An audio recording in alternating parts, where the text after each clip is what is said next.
Welcome back to another episode 2 officially of United Fútbol on Salt City FC. Joined this week by, well, first of all, if you missed last week, episode 1, Seven Castaigne, United's leading goal scorer, as the Utah United women are off to an incredibly hot start. They were 4-0 at that point, 5-0 now this week in USL W League play. One of the best teams in the league for my money. Not that I'm biased being from Utah or anything. But Seven Castaigne, thanks to her for joining me for that inaugural episode. She wasn't available last week for the match. And my episode 2 guest is somebody who filled in her scoring boots pretty well, Seven Castaigne scoring boots pretty well. She scored a couple of goals on the collegiate scene for Utah Valley University, all-WAC midfielder in her own right. Former American Fork star.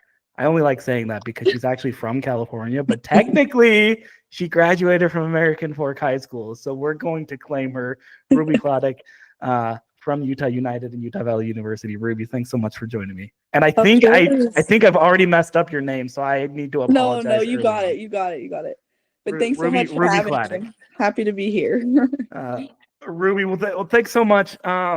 This is a little kind of special segment of the general podcast where we talk about all things Utah soccer, from Real Salt Lake, Utah Royals, all the way down through the college scene, and even a little bit of high school soccer.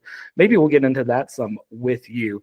But I want to devote this series primarily to Utah United because I think it's really cool what you guys are doing, both on the men's side in their second year in USL League 2 under head coach Mark Davis, and then now on the women's side in your inaugural campaign with Coach Scott Nuno and the guys over there, Alex, all of them. So let me just start with you. I kind of want to get a little bit of your origin story, if you will. What made you decide on Utah United, and maybe what did you like about Utah United that you thought, hey, a summer of USL W League in Utah, where you're already accustomed to the altitude, I guess, was right for you? What made you decide it was right for you? Yeah, I think in the past, I haven't really played on a summer team, and I've thought about it, but I've done just games here and there with WPSL teams when they needed someone. But most of my summers, I've just mainly focused on fitness and just playing small-sided and all of that. And then once I found out about Utah United and the USL W League, I was like, this could be a really cool thing.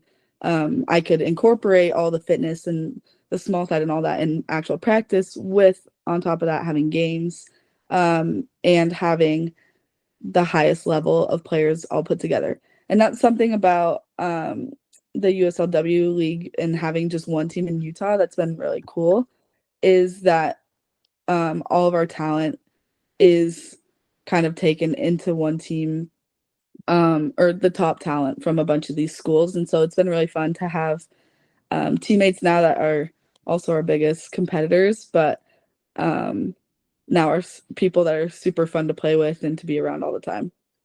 Yeah, well, you touched on it right there, and I did want to kind of go into that because this Utah United team is the only USL W League team in Utah. Mm-hmm. And because of that, you guys have been able to sort of put together, I jokingly, although maybe I'm not joking, call it a Utah All-Star team in a lot of ways. It's sort of a Utah college All-Star team. Every player on this team, either from Utah or plays college soccer in Utah. You got players from up and down the Wasatch Front and beyond, from Utah Valley, where you played, the University of Utah, BYU down the road, all the way up. You're one of your starting goalkeepers is from Utah State. You've got a couple players from Utah Tech in the South, and so forth. And then some high school players from Utah who have come back home for the summer as well. I'm thinking of players like Seven Castaigne. We touched on her. Ellie Walbrick is there. She's the second leading goal scorer already that I think our listeners know about. But all the way down to like Kate Howes, local product who is at Memphis. And I know she has a new last name, I guess right now. She just got married. Yeah, but she's still Kate. Yeah, she's still Kate Howes to me. Right. Sorry, Kate. Sorry, Tay. I'll eventually I'll eventually get used to new last names, but it takes me a minute, so I Yeah. apologize. But all of these players, what is it about kind of this sort of Utah All-Star team that I guess is really propelling you guys to this incredibly hot start to the year, 5-0 on the season and sitting atop the Mountain Division, do you think? Oh, that is a good question. I think that coming from a bunch of teams that are kind of rivals, it's obviously pushed all of us to like almost want to prove ourselves in a way. And we all know like who each other are or know of each other. Like Seven said last week, like a lot of them grew up playing with each other, against each other. I'm from California, so I didn't necessarily play with or against everyone, but I spent my first couple years at BYU, so I just feel like I know or have been around or played with a lot of these girls. Um, so it's been really like compelling to kind of have the opportunity to play with and against each other and also push each other now. Whereas some of us are all getting a lot of minutes on our college teams, and I think we have a lot of depth on this team. So we've had to show up to practice every day, ready to work hard and to be able to earn your spot, whether that's starting or playing minutes here and there or making the travel squad. It's kind of something new for all of us to have to re-experience again as um, more top players on our teams. So I think that's been something that is really helpful because it's also just taught us how to kind of be humble and do the hard things again, and to be able to see that from other people's perspectives too, like our own teammates on our college teams, and sometimes how it feels to be a sub again, or how you need to go in and be an impact player. And yeah, so I've found it a very different and helpful experience, and it's been really fun also to play with these girls. And I think we've also had to learn from our first 11v11 to now how to play with each other, and we haven't really touched too much on tactics. Scott doesn't like to tell us this is how you have to do this and this, but we've kind of just figured it out over time. And I think that we've found like a lot of chemistry and a lot of um, just it's satisfying to play at a quicker speed, and when you just get things that connect and it just starts working, it's been really fun. And I think from our first 11s aside, it was a little messy when we did an inter squad scrimmage, and you could tell people's different style of play, or tell based on what school they're at kind of how they played. And I feel like now we've kind of had to take the time to learn how each other play, and because we've done that, it's made us like a lot more successful. So it's been really fun to be able to kind of adjust and learn the game and learn each other as we go. Well, you kind of touched on this right here, but what's something about sort of that overall environment of bringing a team together, almost last minute in a lot of ways, from tryouts to first training to the start of the year, all within a span of a few weeks, if not maybe a couple of months. What's something about that environment that's helped you personally thrive and maybe get better as a player that you can maybe take into the fall season, your final season of college soccer at Utah Valley? Mhm. I think definitely, like I said, just having to push myself and show up every day and know that nothing's going to be handed to me. I think that's been really beneficial for me. And also just kind of being able to see how I do, like at UVU, I'm a captain this year, and so I have been able to kind of grow into that and be more vocal. Whereas at this team, we all came in just on our own, and it's taken me a second to figure out like what place I'm at or what I want my role to be, or like how to use my voice. And so I think finding that depending on who you're playing with or what you're doing is always important. Um, and then I think we definitely got everything put together pretty quickly, like from tryouts till now to showing up, like May 12th, and then just starting right off the bat. But the biggest thing I think has just been showing up. Like we practice basically every day. Everyone's bought in. And something Scott actually said recently that I loved was just that in order for you to be successful in soccer, you just have to love training. Like, and it's very apparent on our team that like we come to training and everyone loves training. People are happy to be there. We've got some fun personalities on the team. It's really fun to joke around and get ready and have a good time, but then also be super competitive and lock them over there and just be able to push each other. And I think that's something I want to take also to my team at UVU, like just making sure that we love training and like remember why we do it, remember why we love it. And the more that we love it and enjoy it, the better we do. So that's something I've really enjoyed. Absolutely. Something I've really enjoyed about this team is the 5-0 start that you guys are on. Yeah. Racking up wins after wins. Wins are always fun, right? Yeah. It's good to learn sometimes from losses and from ties, but it's a lot of fun to win. And you guys are 5-0 on the season, including last week. You guys go to Colorado, road game against a Flatirons SC team that you had just barely seen a week prior. Mountain Division plays kind of weird like that sometimes. Right. But you go there without your a number of players, including your two leading goal scorers from a week before, Seven Keston and Ellie Wahlberg, both weren't available for that trip.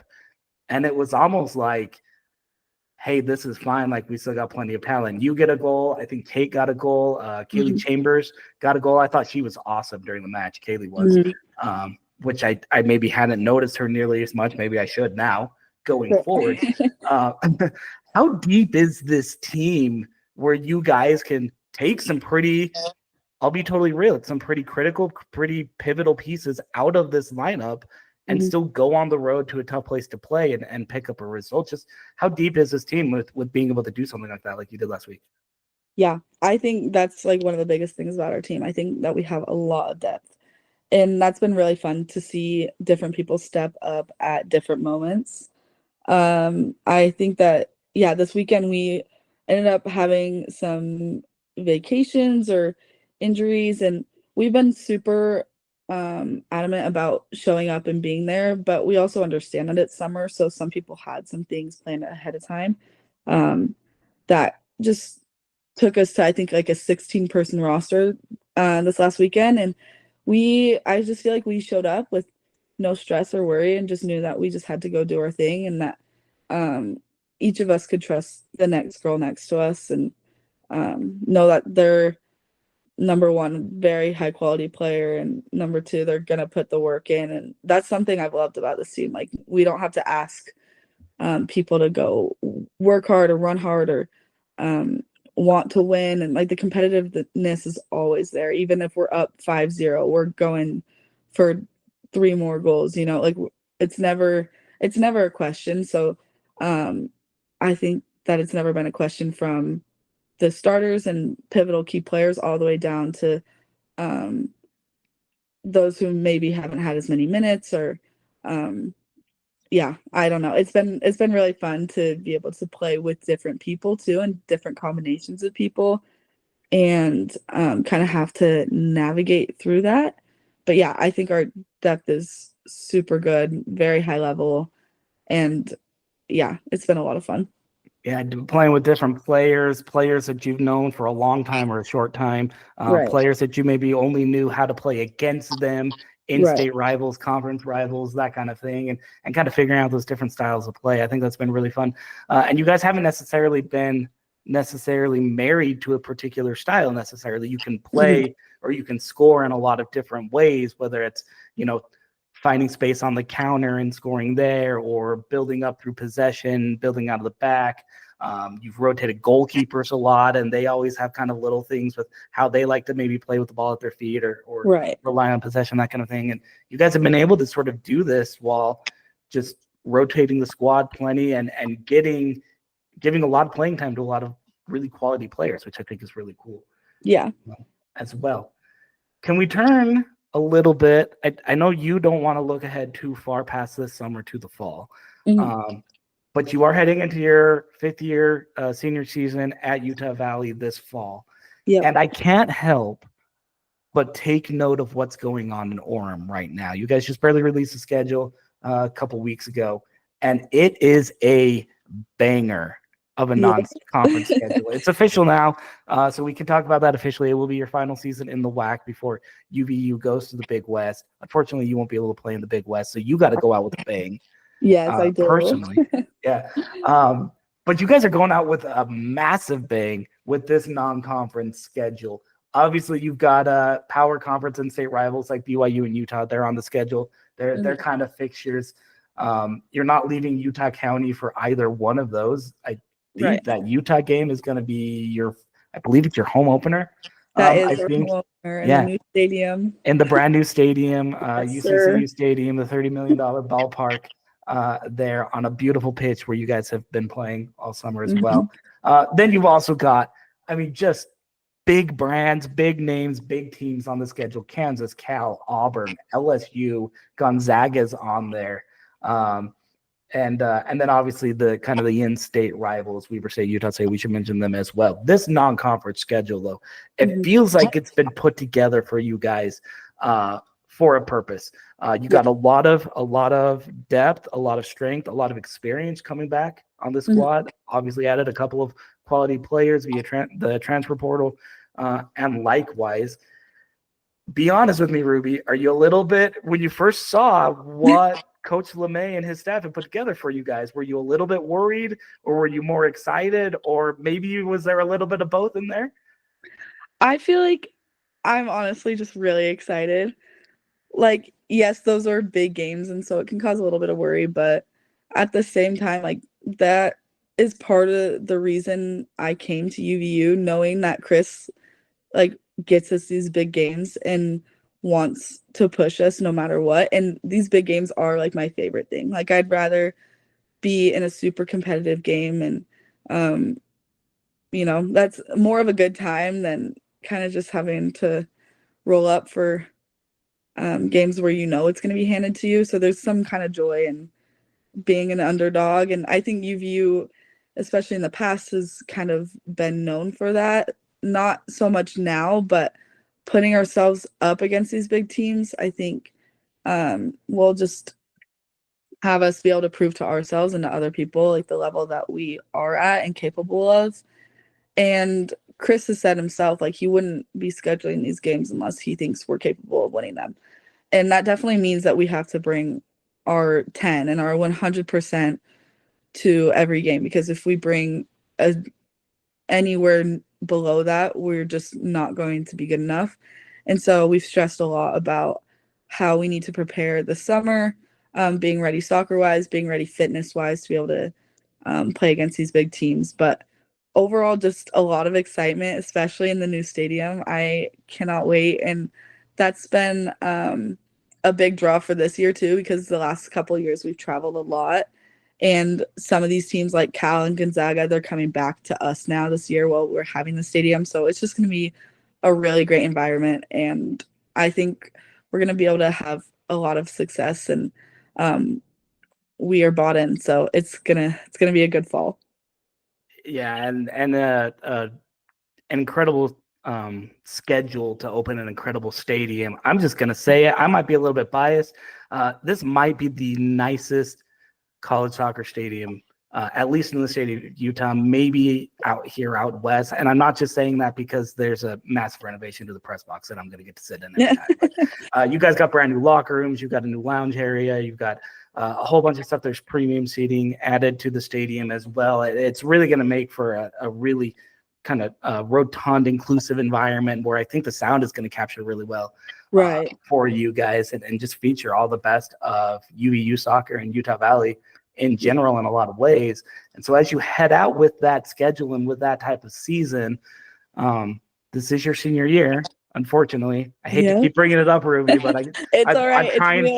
I'm trying to talk myself into the fact that you're a fifth-year senior, and this is it college-wise for you. I know. You came to Utah as a California transplant. You touched on it a little bit. Played your senior season at American Fork in front of mostly empty crowds. It was that COVID season as well in Utah. Signed with BYU, played a couple of years there, transferred to Utah Valley, absolutely excelled on the pitch there. You were an all-WAC performer last year as well.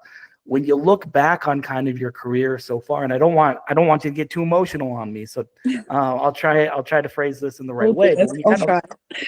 when you look back on your college career so far, has it been what you thought it would be, or maybe more so? Like how is it kind of stacked up to where you thought you would be when you were going into college? Yeah, that's a great question.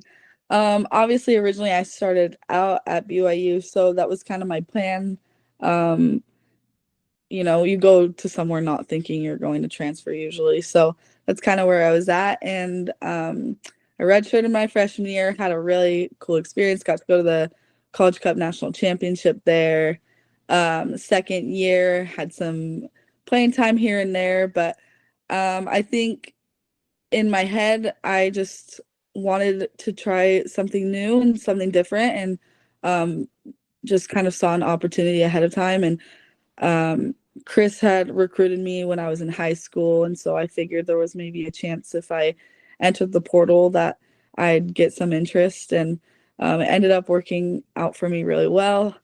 And I do think that UVU, like soccer wise, has been such a great fit for me. And I think that's just important for everyone, just to find the fit, whether that's style of play or coaching or team culture. And like every school has all of that, just depends on how it fits for you. And I think UVU's been so great for me. And yeah, it wasn't necessarily the path I expected to take at the time, but when I did, I just fully was bought into it and no looking back. And because of that, and kind of a chance to have a new start, I feel like it completely changed me as a player, and just as a person too. Like I've been able to kind of grow as a person and as a player, and more leadership, and also just in understanding more of like what my limits are, and realizing each year I can kind of push myself harder in soccer and in fitness, and all of those things at UVU have really, really pushed me. And our fitness tests are no joke, and just changing the way that I took it so seriously, and was able to have the opportunity really helped me grow into my position at UVU, and kind of just realize that this was my chance and I wanted to make the most of it. And I definitely feel like I'm meant to be here right now and be with the girls I've been playing with. And I made so many amazing friends, and it's such like a family and culture at UVU that I just love to be a part of. So definitely am not where I thought I was going to be at from the start, but I feel like I'm exactly where I'm supposed to be. So it's been a really, really great journey. And each year and each step of the way has kind of changed me into who I am now. So I'm very grateful for it. Well, we're grateful that Ruby Hladek has spent some time with us here, not only on the United Football Podcast, but also just in Utah soccer in general. She claims Ladera Ranch, California is her hometown. That's fine. We'll let her. We're going to claim her as a Utah soccer player, though, by way of American Fork, Provo, and Orem. You're forever a Utah girl anyway, so it's all good. Hey, you know what? And when you're playing professionally, you're going to be one of our Utah soccer players in the pros as well. So don't get too offended by that. California, you had your time. Ruby is now a Utah girl with us. And let's get out of here a little on this, because you kind of touched on some of that with your own personal journey. And I'd like to get there are a lot of youth soccer players that kind of tune into this podcast. As we talk to, especially some of you college athletes and even a couple of professionals, and they want to know how to get where you guys are. You were once kind of in those shoes, youth player, trying to get a D1 offer, a D1 scholarship. Eventually you'll be trying to go pro here in a couple of months. I have a feeling pretty successfully. If you want to. What kind of advice would you give those young players, the 13, 14, 15-year-olds that are trying to get where you at, trying to get that D1 offer, trying to get that D1 scholarship, trying to find kind of the right fit for them to go play College West? What kind of advice, what's sort of the number one piece of advice that you have for them? It's probably a mix of things. I would say at that age, obviously love what you do. So just make sure that you're going out and giving your best in practice and doing some extra trainings and working on kind of your weaknesses, but also really locking in on what your strengths are. And I think that kind of can help you understand maybe what kind of style of play at what kind of school would be a good fit for you, knowing what type of player you are and what kind of things you want as a player also, and what school that might give those things to you. And I think obviously try to be on the best club teams that you can, and reach out to coaches, send them emails. When I was younger, I brought in a little envelope with my bio resume and handed it to coaches at ID camps. Just do all the little things, and sometimes if you're being annoying, that's a good thing because you want them to remember you. And yeah, I don't know, I'd just say work hard and do your best. And something I've found just over time, like when I came into college soccer, I came from a really good club team. We had just come off a ECNL national championship, and so I came in and I was like, "Oh, I'm ready. I've had experience."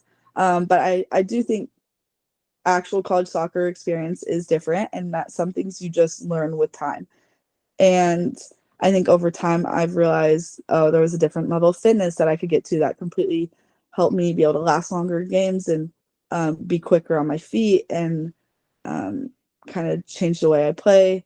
And then there were other things where I was doing a lot more private trainings or focusing on finishing that I hadn't been doing in the past, that I think helped me a lot in the future. And just those things I was able to kind of put together and figure out for myself over time.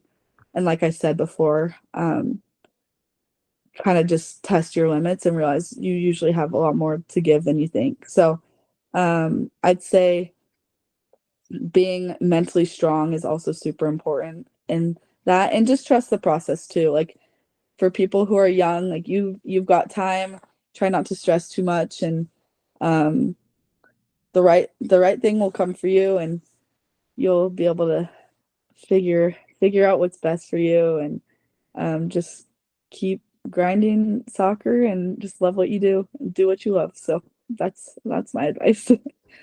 I love it. I love it. There's a lot of really good stuff in there. And if it's even a small part of what's made Ruby Hladek who Ruby Hladek is, both as a player and as a person, I think it's going to be it'll be a winning formula for a lot of people right there. So Ruby Hladek, Utah Valley, fifth-year senior, soon to be fifth-year senior, I guess, rising fifth-year senior. We won't quite put you there until about August or September officially. Don't want to age you too prematurely, but currently of Utah United Football, they're 5-0, unbeaten in the USL W League Mountain Division play. They got a match this Thursday. Check them out, Clydefield in Orem, or you can stream it on live over at Sports Engine Play. Ruby, thanks so much for sitting down with me, joining me, talking about your soccer experience, about this team, about this hot start, and a little bit about Utah Valley as well. Of course. Thanks so much for having me. That was Ruby Hladek, Utah Valley all-WAC midfielder, and current star of the Utah United USL W League team. And this has been another episode of United Football here on Salt City FC.